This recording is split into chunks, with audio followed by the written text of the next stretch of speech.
Hi, welcome to Yellow Bike Coffee. Today I'm going to show you how to be a barista, but more importantly, in this informal how-to video, I'm going to show you how to make a mocha. I'm going to show you what's involved in doing that, the process, and the type of coffee we use. So come on, I'll show you.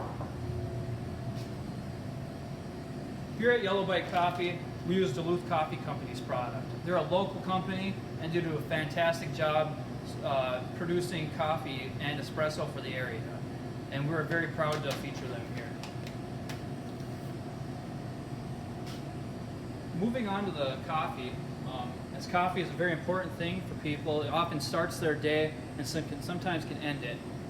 But coffee is a very important thing in most people's cultures, as it is a centerpiece for conversation, homework, and other things for that matter. Here we have our grinder. Our grinder features two hoppers, one for regular coffee, one for decaf. Some people obviously don't want all that caffeine in their coffee, so they'll move into decaf. Still tastes the same, just without the kick.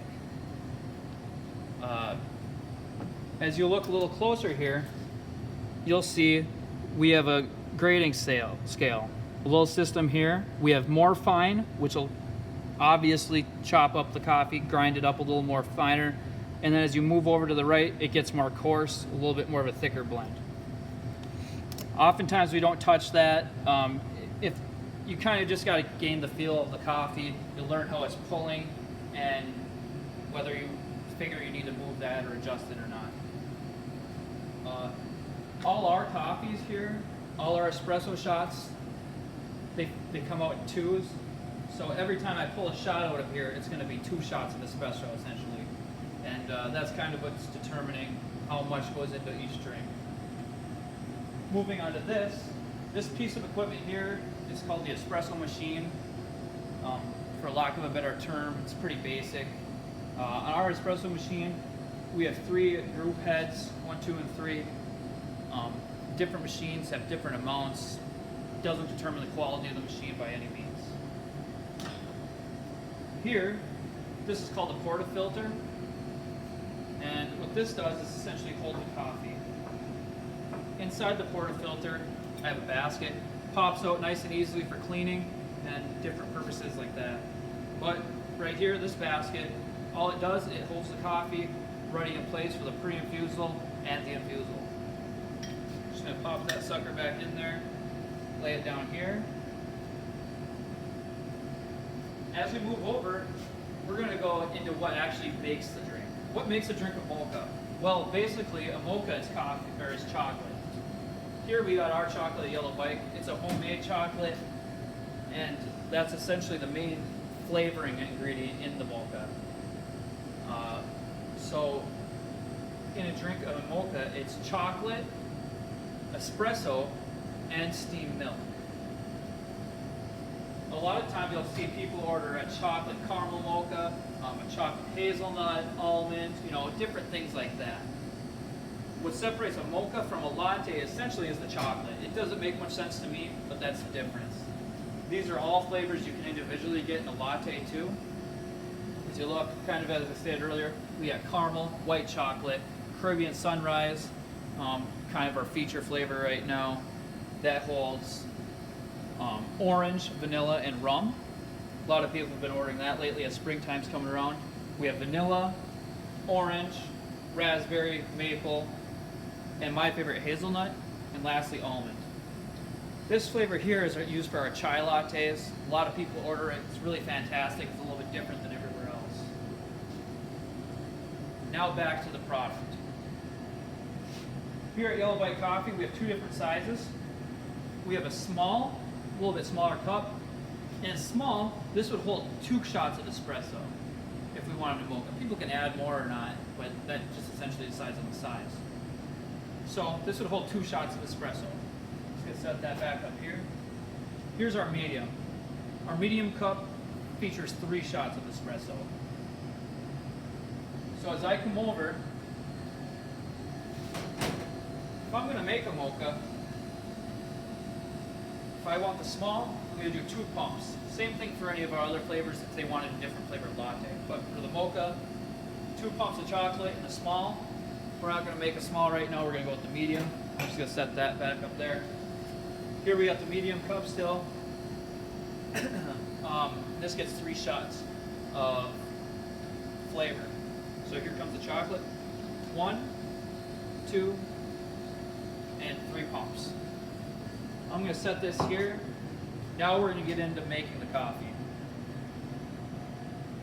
Here I'm gonna take the first head, first portafilter. I'm gonna fill the basket. Like I said earlier, this is where we fill our coffee. This is 2 shots of espresso. So right now I'm holding 2 shots. When we're tapping the coffee, this can make or break a cup almost. As you want to get it firm, but not too firm and not too light, and you want it as even surface as possible in there. When holding the tamper, you want to hold it like a flashlight. So you don't want to turn it, you don't have your wrist pointed in any weird direction. You want to hold it like a flashlight, nice and steady. So as you see here, I got the espresso ready. It's kind of already laid nice and flatly there. I'm going to set it here, hold my wrist just below the surface of the counter. Got my tamper ready, and this coffee is ready to be tamped. I'm going to come in at a straight angle, try to keep the surface as flat as possible. I'm going to press down, firm but not too firm. Got a nice flat coffee there. This is one of the coffees now ready for the pre-infusal.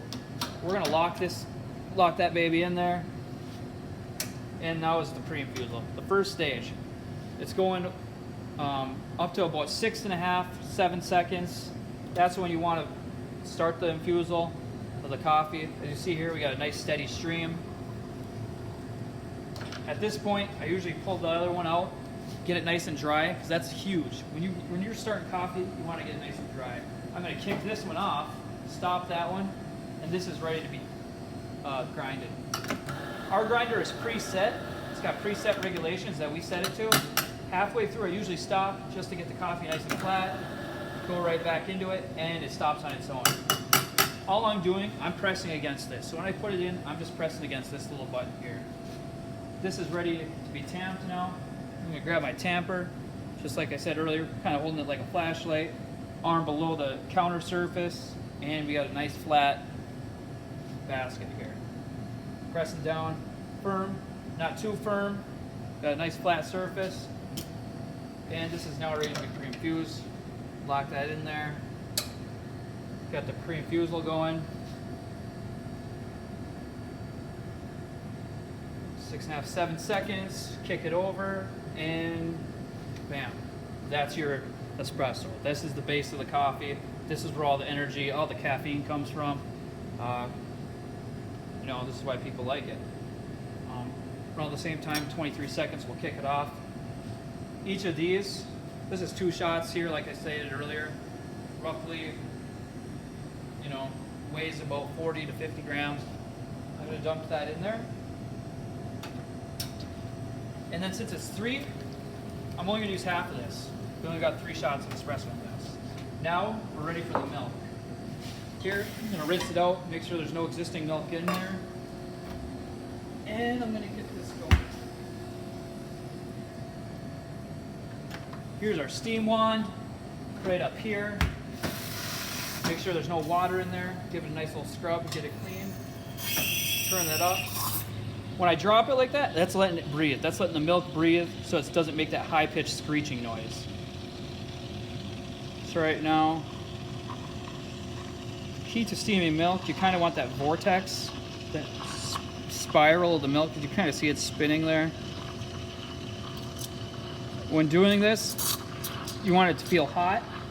And once it starts to burn your hands, that's typically when I stop.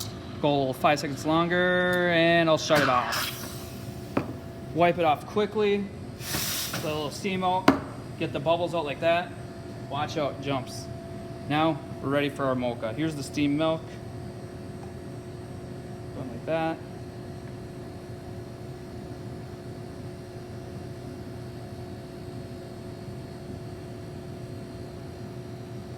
There we go.